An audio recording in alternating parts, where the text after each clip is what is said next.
तृणमूल ने सुमेधु के रास्ते को गोबर के पानी से साफ किया। मंगलवार सुबह राज्य के विपक्षी नेता सुमेधु अधिकारी जलपाईगुड़ी से राष्ट्रीय राजमार्ग संख्या 31 के रास्ते कूच बिहार पहुंचे।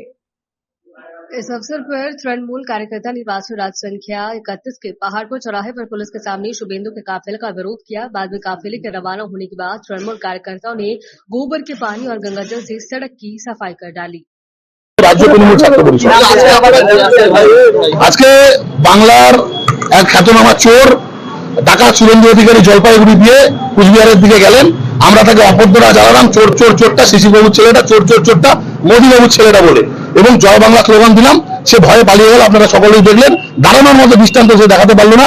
আমাদের তৃণমূল ছাত্র পরিষদের সৈনিকেরা এবং পাহাড়পুর অঞ্চল তৃণমূল কংগ্রেসের সৈনিকেরা এখানে দাঁড়িয়েছিল, আমাদেরকে দেখে ল্যাজ গুটিয়ে পালিয়ে গেছে। তারা বাংলা দখল করবে বলছে। তৃণমূল ছাত্র পরিষদের সাথে ভয় পায়, তারা কি বাংলা দখল করবে?